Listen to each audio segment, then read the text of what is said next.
I'm just going to jump in because Andy is here now, and I want to, we always start this way. Okay, Andy? So I always want to offer you guys a blessing because you all need it, like we all do. So I'm going to burn some sage. It's California white sage, flat red cedar, and sweetgrass from Montana. So I got California, Oregon, and Montana in here. And we're just going to offer up this smoke. I know you're on the other side virtually, but just, take that blessing, take that smoke, let it help you out like this. So here you go. Let me bless you with this beautiful California smage. Oh, it feels so good. I hope you can feel it and smell it virtually. Maybe one day we're going to have the virtual smell. It'll be so great. And then right before I bring on Andy, I should actually bring him on and do this. We're going to offer up some tea. This is my beautiful little teapot from Heidi Jaguar Eyes. And this is for our grandmothers. This is the blessing for our grandmothers, because water is mini wachosa. It's the whole, without it, we don't live. Without it, we don't grow anything. Without it, nothing happens. So the first pour is always for our grandmothers and our ancestors. So wherever you're at, just take a minute and just, think about your lineage, about all of those who came before you, about everyone who helped you out in your life, because you've had a lot of help, whether you know it or not. So let's offer up this little teapot, say thank you to the grandmothers. Thank you as above, so below, to the beautiful, beautiful earth that we live on. We have everything we need. Everything we need is provided for us from this soil. It's all about the way that we take care of it. So this tea, without further ado, is for all of you and all of those who love you. So Andy is my brother. He's part of my spiritual family. I've known him for always and since always. I'm going to bring him on. He's an amazing, amazing man, and I'm super excited you to him if you don't know. Not only is he a premier grower, like amazing grower. Hey, here he is. Andy? Hello, good morning. Your hat say Cannabis on it? Organabliss. Organabliss, yes. That's his farm. company. So you're looking... Little self-promotion here. Absolutely. So good morning, everyone. My name's Andy B., and I moved up here to Humboldt County in 1996, and was just a young man looking for a job, I guess, and was really interested in farming and organic farming. So I started looking around and ended up on a organic farm out on Bell Springs Road outside of Laytonville, and they had about 1,500 chickens and just rows and rows of garlic and tomatoes, and we were servicing farmers markets in Berkeley and the Bay Area every week. And so I just loved the work. I loved being outside. I loved, the sense of community and growing food. And so when you show up on a farm out in the hills of Northern California and you work hard, people notice that and they say, hey, you want to come help us on the weekend, or you want to, we got another job, over here. And then, you go, okay, and they want to pay 3 or 4 times as much, and you put on a backpack with some amendments and some chicken shit and hike through the rugged hill. I mean, there's a few different kinds of greenhouses when we talk about that. I mean, there's what we call sun-grown. So sun-grown is something that touches the sun. A lot of times that can be in a greenhouse as well, but where we really draw the line is where we have high intensive discharge lighting to assist the flowering stage, and that can happen in greenhouses, and those are light assisted greenhouses, and we call that that at the state level, that's a mixed light tier 2 license. And so that's kind of where we draw the line between sun-grown and indoor or mixed light greenhouse. And, so we basically grow cannabis without the use of lights, without needing the power or, the energy consumption, and, just like farming like you would anything else. I guess because of the illegality of cannabis, it created a whole industry around pushing people indoors where maybe they could in their garage or, whatever they did, they could grow, cannabis indoors. And so it created this whole, style and method of growing. Like we wouldn't grow anything in such an inefficient manner, but only because of the value of the weed and stuff like that, people were able to do it.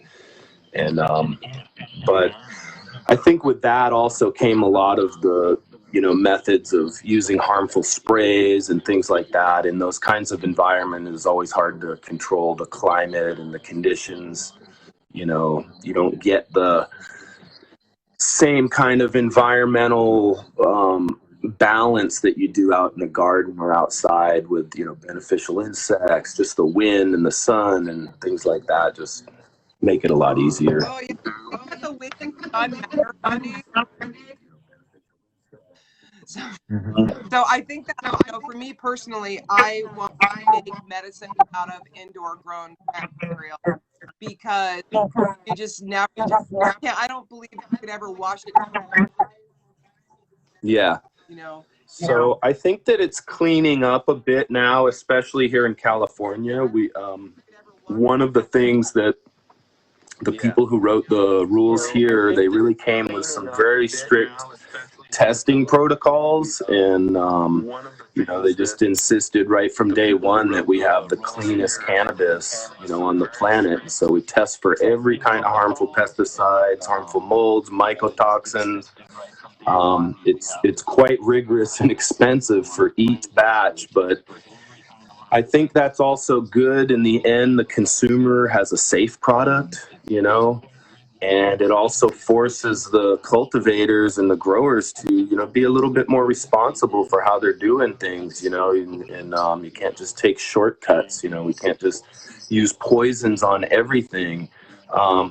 It really got exposed when in the manufacturing sector, when a lot of people's manufactured goods were failing, but it wasn't because of the cannabis. It was because the cannabis standards were just much higher than actually the food products.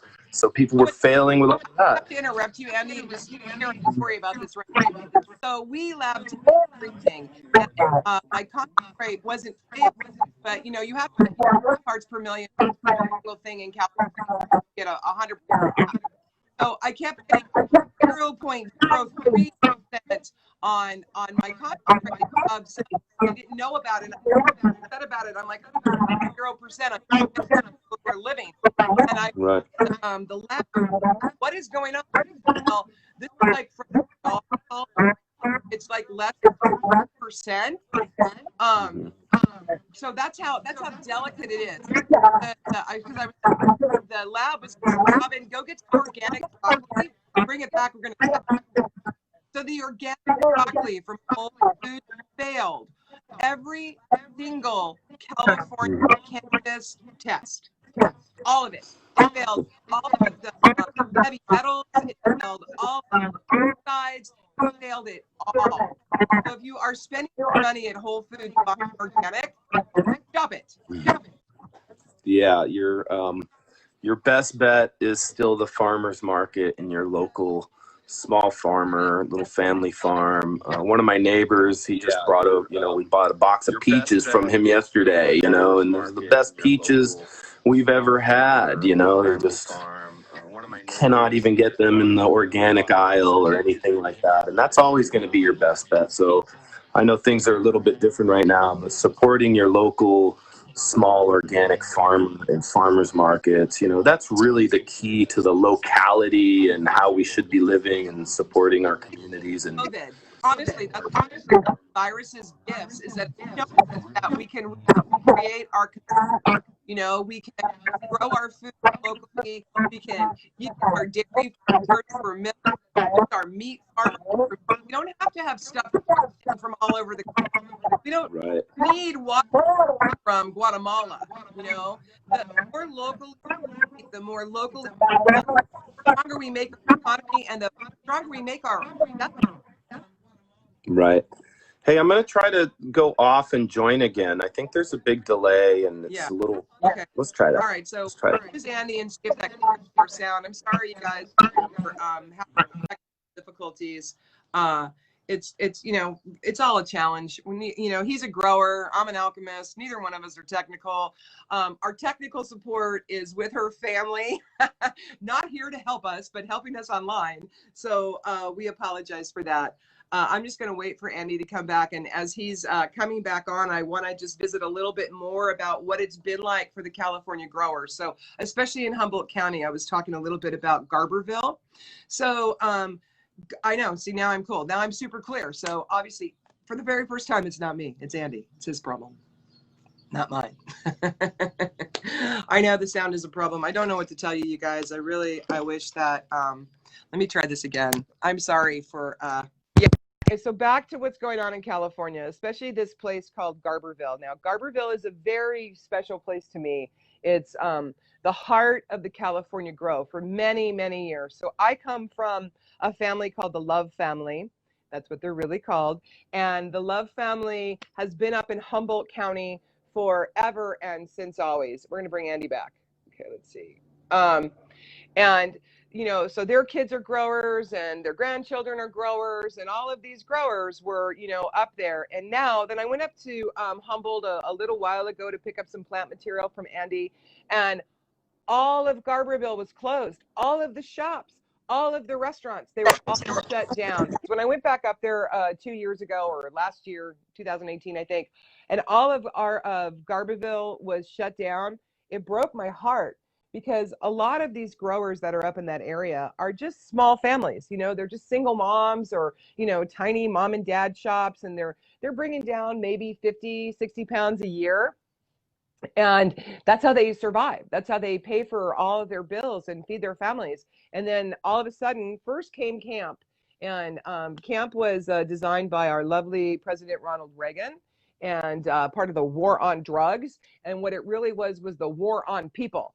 So they wiped out everybody. They, burnt farms, raided homes, did all kinds of terrible things over a plant. And what that did is it made room for the cartel. So the biggest problem we have in the outdoor California grow, and I'm really passionate about this because I'm really upset about it, is the cartels down from south.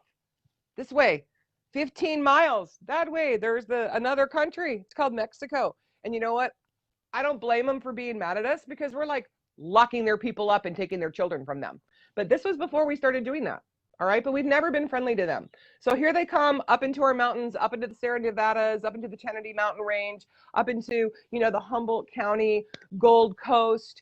And they put in their grows, their guerrilla grows. And what they do that's so bad is they poach all the water from the ground. They indiscriminately take water. And they heavily, heavily, heavily chemical grow. So they are destroying the water source. And once you destroy a water source, you destroy all of the animals, all of the plants, and ultimately the people. Because what happens when chemicals roll through dirt, minerals leach. So as all the chemicals that they're growing with, and all you motherfuckers that like those big, giant, crystally, weird ass strain buds, these are all the ones that are heavily enriched with chemicals. This is how you get these giant flowers. And then what you get is all the chemicals as well. Be mindful where you purchase your products from. Ask when you go into dispensaries, ask where they're grown.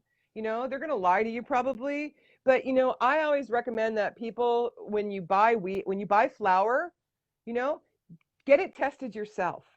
It doesn't cost that much. And if you're in a state that has testing, except for Colorado, that's the only state that won't allow you to test your own products. Make sure, validate people. Just because someone tells you, oh, this is 100% organic and it's really super great medicine, doesn't mean that it is. I have had my products tested all over the world. In fact, my first conversation with Janet Sweeney was, she called me, this is many, many years ago. She called me and she was like, hey, Robin, this is Janet Sweeney. And I was like, uh-oh, what do you want, Janet? what did I instantly, because I always feel like I'm in trouble because I'm a troublemaker. So I always feel like I'm in trouble. I'm like, what did I do? She's like, well, I just want to let you know that we've had your products tested, multiple times from multiple people. And we just wanted to let you know that you passed the test and that your product consistently shows up clean and helpful. Uh, so that made me feel really good. I felt like, yeah, yay, I passed the Janet Sweeney, Rick Simpson test. I'm doing really good. Here in California, we have some real exciting things happening that are coming online in the next year or two. One is, of course, you can't use the word organic because that's a USDA term. They own the word organic. So California's come up with their own program that's like similar or the same as organic, but we like to think that we're going to have better than organic standards even. We need better than those standards actually to even pass the testing on a lot of stuff. So there's that program is coming online in 21, and they've put out some guidelines about what that program will be, and also the appellations program, where we already have what's called county of origin. So you can't just grow in LA and call it Humboldt weed, so we did get that, and we lobbied really hard to get that in the regulations. And there's even like companies in Colorado that try to call themselves Humboldt or something like that, and so we've really fought to have the protection of our like regional branding, our county of origin. And then through that, there's also an appellations program. So, taking in the terroir of the soil, the water, the air, especially here, we have some farmers that grow in the native soil. We even have farmers that dry farm. They dry farm on the banks of the flood banks of the Eel River. Explain what that means. I don't think a lot of people understand what farming is. And you're ready. Dry farming is where you live, usually near on the banks of the river where, that's where the best soil is too. And there's only some unique places on earth where this can be done. And there's this one region here called Holmes Flat and Shively on the banks of the Eel River. And the natives would dry farm there. And there's like some of the first settlers would dry farm. So that means they're not watering their crops. Actually, the water table comes up at night and the soil gets damp. And then even though it's 95 degrees during the day and dry, they actually, what they do instead of watering, they go around with a little hoe and manipulate the topsoil so that it's kind of fluffy and dry. And that just is what does it and keeps the weeds out. And some of those farmers, their THC levels are off the charts, when they started doing these cups and contests, like Grow Off and things like that. It really came out that the top 10, 8 of the top 10 THC levels were all outdoor sun-grown farmers. It was just blowing away the indoor stuff. And the sun here where we live is especially significant. We don't just grow the best cannabis in the world. We also have like the largest trees in the world. We have an incredible ecosystem here like no other place on earth. If you look at a map, you'll see where the most western point of the continental United States and all the rivers from southern Oregon all the way almost to Sacramento all flow into this direction. And it just makes this energy vortex. And, and not just redwood trees. We have many, many species of trees where they're the largest and oldest that are right here. It's all concentrated right here. And as you go north, you lose a little bit of that. And as you go south, you lose it. As you go east, you lose it. So there's some pockets here right in, Humboldt, Mendocino, where you're just the right distance from the ocean and all of that, where that's where the magic is.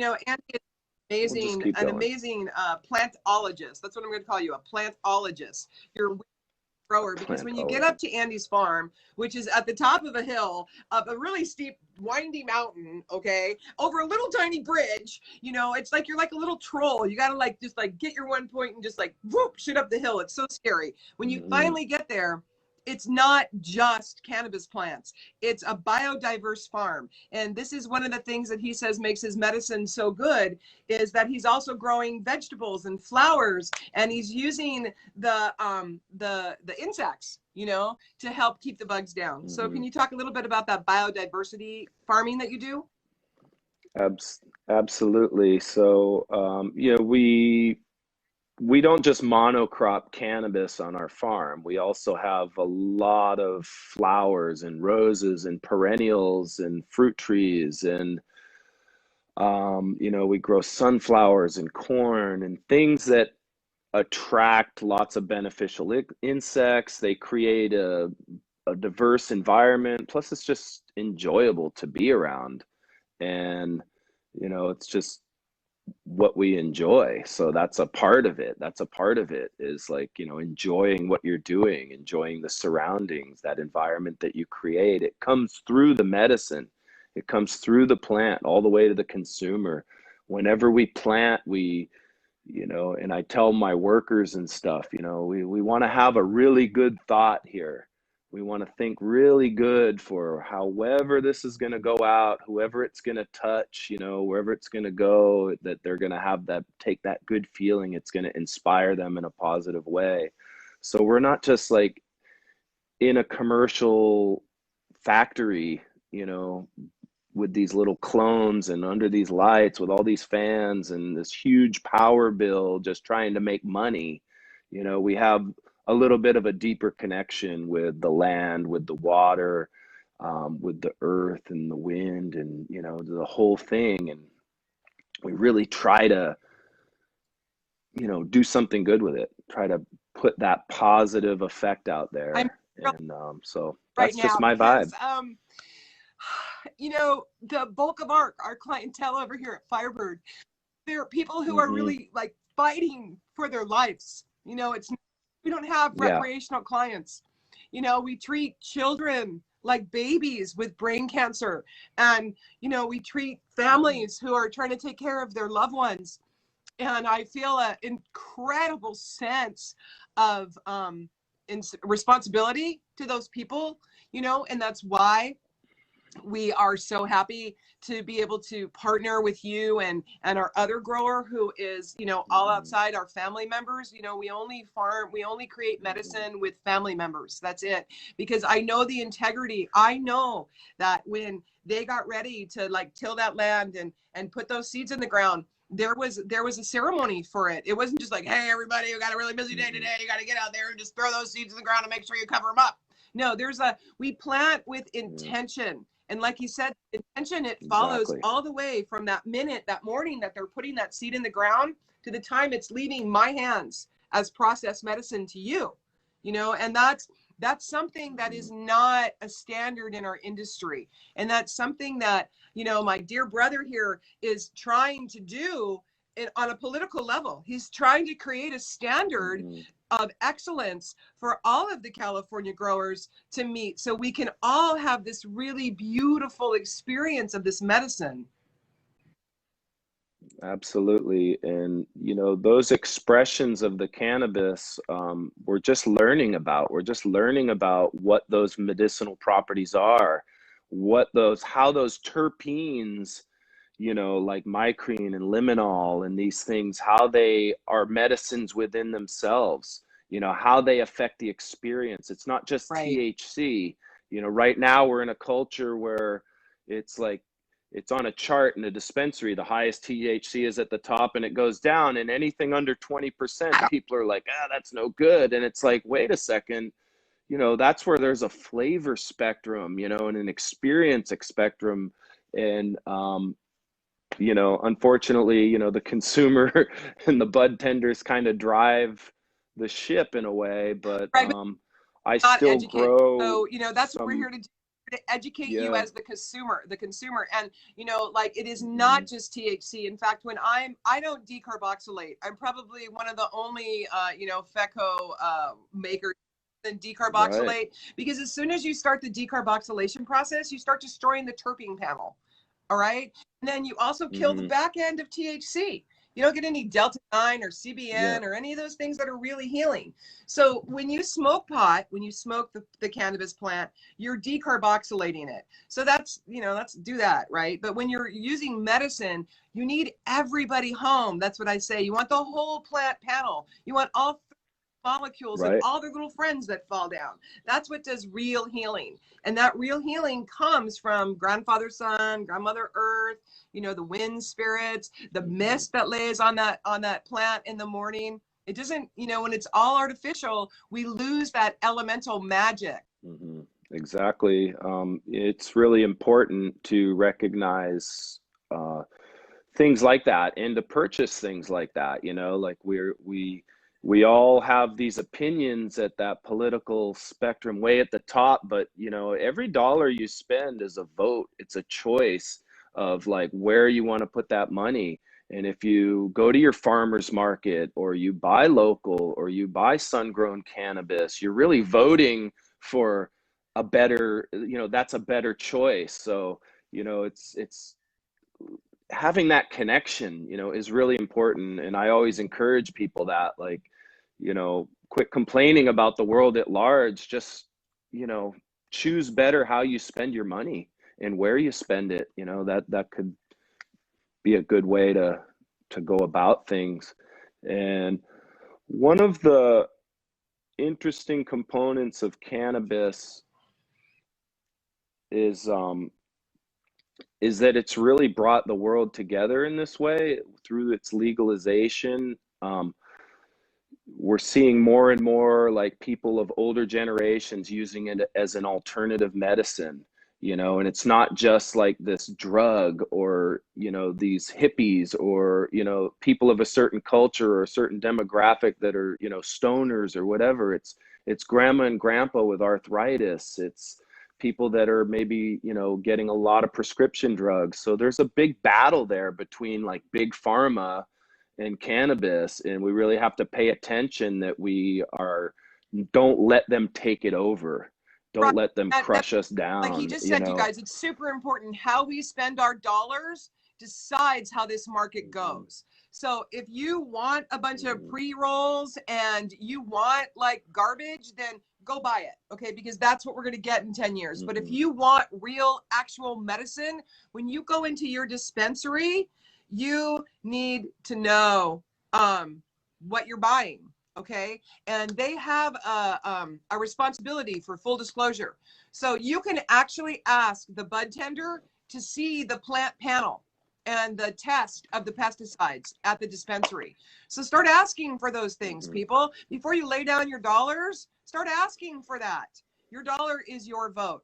So Andy, one of the things that I think is really awesome about you is your involvement with the green crack strain.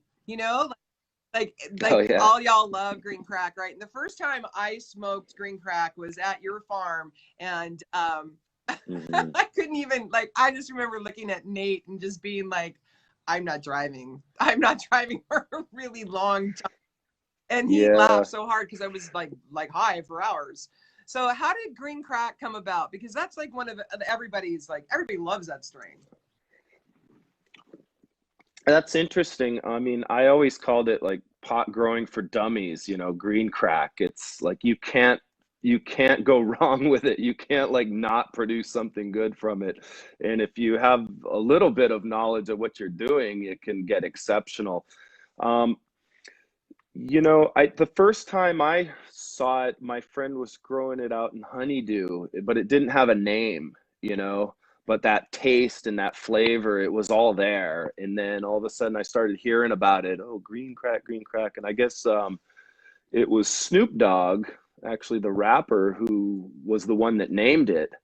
So, and it became highly controversial because, people were somewhat offended, like by calling, the herb crack, and then so immediately everyone had to have it. And I was like, okay, I better hold on to that one. Now we all got to get it. Forget that it's yeah, or in some places they call it green goddess, or there's all these different names for it now. There's a lot of different varietals of it. I've kept the same original cut going for, I think this is 13 years now. And we really got it down. So it always gives an uplifting feeling. A few years ago, when it was like nothing but OG and sour, my friends were laughing at me. They're like, "Oh, you still grow? That doesn't even get me high." Nah, nah, nah, nah, nah. And I'm like, "Oh well, right now I can't grow enough of it. Every dispensary needs to have it. People buy it. The consumers buy it. It brings people back. They're like back to high school or whatever their trip down memory lane. Or It has a very California, just like unique, OG, just sort of to yeah. Southern California, and Hmm. like the surfers and all those guys in Orange County. That's where OG's home is, right? Hmm. Greenback is kind of like Hmm. Humboldt County is like premier strain. It's one of them. I mean, it's one thing I focus on is pretty much like legacy strains like that, things that you can get from seed too, that you can keep going. We grow Blue Dream, Green Crack, Jack Herrera. You know, I've my personal use garden is like over 10 feet tall. I have like 6 plants, but they're just massive, and Oh, that's and it's not even yeah. But August, here's the deal: and in so they're Humboldt gonna. County, and in Trinity, Uh-huh. in the Trinity Mountain Range, and the Sierra Nevadas, these plants will be 10 feet, 15 feet tall, and yield 5 to 7 pounds at a piece. Yeah, I mean, you're just never going to get that out of your cookies or whatever, it's just not And you're that not going same to get thing. it for indoor And grow either. That's the most important thing. That's one of the yeah. really important things about Hmm. being an outdoor grower is that your roots are in the ground. They're not in pots, or they're not free floating in water and stuff. So they really can. If you don't know this about plants, they all do this. This is why plants are so awesome. Under the ground, they've formed their root structure together. They literally hold hands and make themselves Hmm. stronger. They can't do that in an artificial environment. They can't lock their roots. They have to stay autonomous. So think about yourself. Are you more powerful when you are in a family, when you have a root structure to hold you? Or are you more Hmm. powerful in a pot by yourself? Right. And one of the methods that I've developed is, even though it's a lot of hard work and it takes, a big push to get it established, is that my growing structures were down in the ground with the soil in the ground. We're not in raised beds. We're not in Right. smart pots. We're not in these things that are very inefficient with their use of water. But by being down in the ground, the earth holds that in. It keeps the roots cool. We use much less water. We have all on like a slow drip systems. We really try to I really try to give them tons of water, but using the less amount of water as possible, if that makes any You're getting sense. water from the So, sky because you're outside in um, the morning, and the it's dew point, waters everything. and just being conscious of these things, that's the other thing is that we have ponds that are rain catchment ponds. So, our water is sustainable. Actually by creating these ponds, we improve our environment too. We're holding back more water in the hill during the summer. And through the last 4 or 5 years of legal compliance, I've noticed my particular watershed has been designated as a very critical habitat, a lot to do with the legacy of cannabis cultivation and water use. And I've never seen the creek over the last 2 or 3 years have so much water in it, be flowing in the summer. There's no more pumping. There's no more pulling from all the springs. Everyone has water storage tanks. They're following the rules. It's growing up so amazing. And you have to understand is these lands were decimated back in the 50s. They just drove bulldozers through everywhere, cut roads everywhere, and they're extremely unstable slopes, just nothing but mudslides, destroyed the whole salmon habitat, everything. So, a few years back, there was the droughts. They were the first time salmon didn't return. So there's some hope now, and I'm really feeling good for the future that, someday my children will be able to see those salmon coming up, Salmon Creek, where they said you couldn't walk across this creek without stepping on a salmon was the old saying. And for the first time in history, they didn't return. So, it's important that we're conscious of these things and our impacts. And that's, again, another blessing from this COVID virus is we've all toned ourselves down. We've all had to cut back on our emissions because, the shelter in place rules and all of that. But what it's done is it's opened up the rest of the planet, to remind us that this beautiful earth that we reside on doesn't care about us, doesn't need us. We are here to be the caretakers of it. And it is our gift. It gifts us with food and air and everything that we need to sustain ourselves. But it does not in any way need us. So we are truly the children of this planet. And we've been given this opportunity to care for it, and we have not done a good job. So here we are in 2020 with so much environmental pollution and all these horrible things that are happening in our world. And now it's the time of the seventh generation. We're all waking up, Black Lives Matter, Native Pride, taking care of the earth, all these things that are happening now are really beautiful. So Andy, what do you think the future, and then, okay, so the green rush is still on. There are still people who are like, I'm going to go farm cannabis and make a whole bunch of money. What do you have to say to those folks? I say good luck. I mean, have 2 million. It's better take a hard look along the I-5 corridor in the middle of summer, and you see those folks out there, with the big hats and the long sleeves, and it's 105 degrees, because that's the reality of farming, and at least outdoors. It doesn't matter that it's cannabis, you're still a farmer.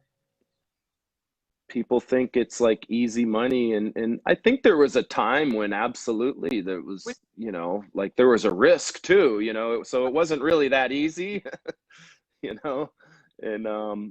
but good luck. I mean, I know a lot of people have invested money into these businesses, into these places, so now it's becoming profit driven, and there's going to be winners and losers. I think we are going to be okay in the long run. It seems the market continues to grow. We're going to have a national policy eventually, maybe some international possibilities too. And I think there's always going to be a demand for clean, organic, sun-grown, Humboldt County, outdoor, and and believe me, the game is on. The level of quality, the level of production with the legality and compliance has only gone up. It's the cream of the crop are kind of the ones that have been able to get through. And,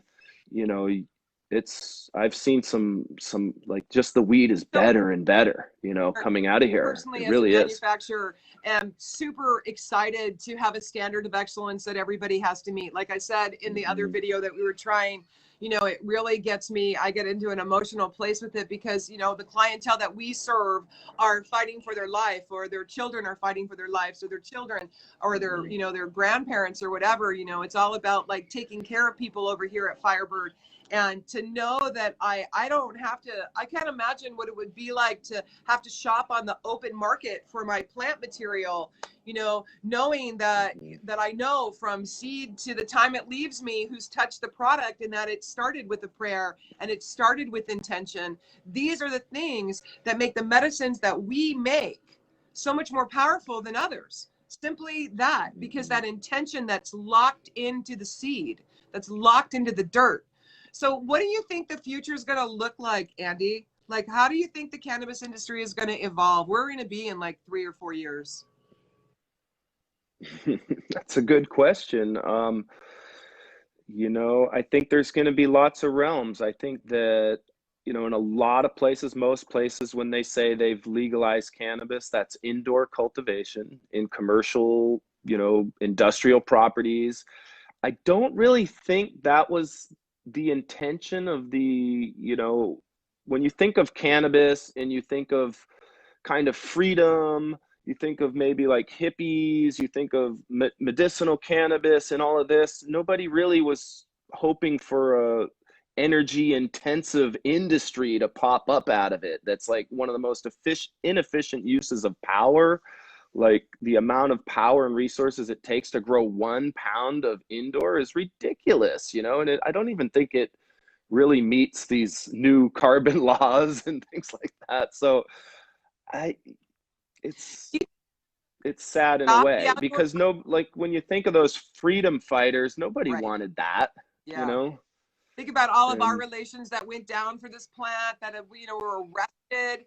These hmm guys, they were not like, hey man, let's get a big warehouse space and put up, 2,000 lights and destroy the earth. No, these guys were like, let's get in alignment with the planet. Like I was saying when we were having problems that, my roots come from the Love family. I go all the way back to Humboldt through this hmm place called Heartwood. The my family yeah, have been up there for always and since always. And, the whole community of that Humboldt County grow was created from a heart space. Everyone who went up there yeah, decided to live less with less, to just kind of get back down to the basics and all of the yeah. commerce and, malls and all of that, and just live in alignment with the earth. People, you know, they had that back to the land movement, back in the 70s and 80s. And people did, you know, what was the saying? Drop out and tune in, something like that, It was and like it's up there when still, it was really illegal, and my uncle Bob, hmm he dug down, deep into the earth. I think they went 6 or 7 feet down into the ground at one point. So he's like the first indoor grower, right? Bad with camp. yeah. Do you remember this when they were doing this? And they put like train, those the It's, storage containers into the earth, and then they grew under like 6 feet worth of dirt because the hmm infrared cameras couldn't hit the ground. Go deep like right, that. And they right. were just trying to stay out of jail to provide medicine, but none of those guys wanted to have it become an indoor industrial grow. They were just doing their best to stay out of jail.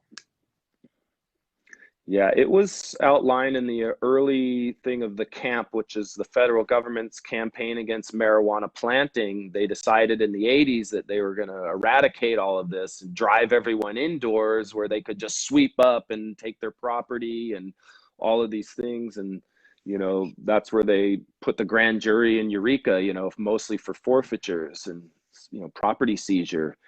And, it was the war on drugs, Bush era war So on what is the drugs. climate now in You know, Garberville? Because the last time I was up there, the entire town was shut down. And how is in all of oh that? yeah. How are you guys faring now?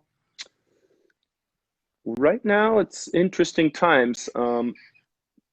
There's traditionally been a big part of the workforce of the processing of cannabis has been with, for lack of a better term, they're called a A trimigrant, would be someone from, another country who would come here on a tourist visa and get a job on a farm and pitch up a tent and work their ass off 14 hours a day for a few months smoke it up trimming and and smoking, trimming, and there's some wild times, let's say, good times. And so that has slowed down a lot. Obviously people aren't able to come into the country just for any reason right now.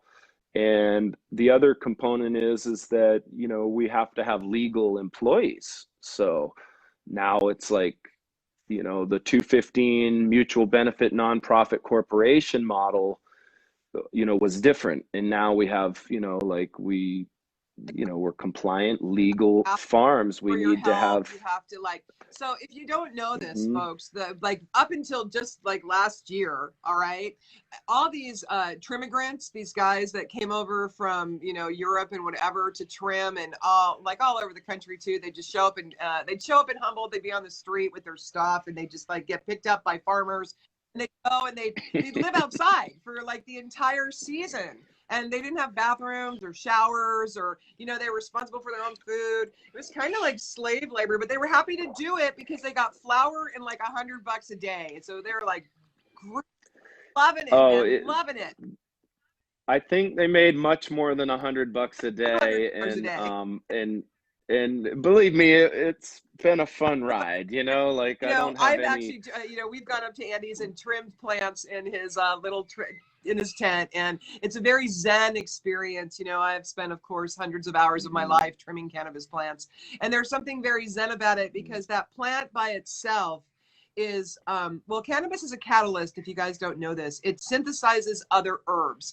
It's a center sitter in the teaching plant of the plant wheel. It sits with the other teacher plants like peyote and mescal and ayahuasca. It's right there in the center because it opens up our spirit and it opens up our mind. So the way that we cultivate it, the intentions that we have with it, they really matter. Like sometimes, you might get some flower and you think it's a great strain, but it just knocks you out. Well, more than likely, it has to do with the way that it was grown. That in Yeah, sometimes. So I know, And that's really true. The plant medicines are, essential to. This is my daughter Luna. how Say you hi. doing? She's just making waking like, up. what are you doing? Why are you even here, Dad? You're supposed to be on the farm. What's going on? Why is my dad home? Why is my dad here? So, is there anything that you want to say in closing? Because I know that you need to get up to the dirt. Sure. Yeah. Just thank you so much, Sister Robin, for reaching out and asking me to do this. I know we had some technical things, but we got through it, and I'm happy to share, anybody, Andy BS on Facebook, send me an invite, say hello. Our Instagram is out there, Organabliss. You can see my hat maybe. And it's a word I made up myself, kind of organic, cannabis. We try to be blissful. So that's who we are. And, I guess if I could say anything to anyone, just make the most out of each day. Be close to your family, stay close to your children, be kind, make good choices, make healthy choices for yourself. I think the new revolution is health. It has to be individual responsibility for your own health, your own well-being, your diet, your exercise, your mental stability, your spiritual self. That's what's going to make the world a better place. And these plant medicines like cannabis, they can help people to connect with their heart, their body, their mind, their spirit. They can heal, they can do all of those things.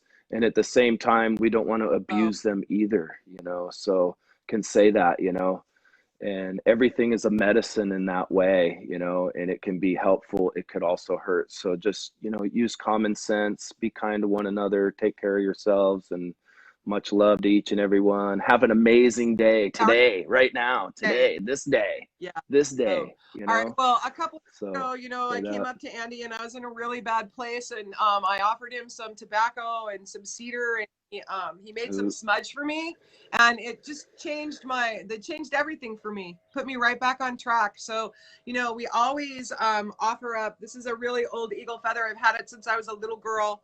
It's kind of weird to smudge people off on Facebook, but I think we all need it. So I'm gonna just end here with this smudge. Take it to your heart, let it clear you off, and understand, if you're having a bad moment, because it's a bad moment, okay? It's not a bad lifetime, it's just a bad moment. All you have to do is just take yourself out to the dirt.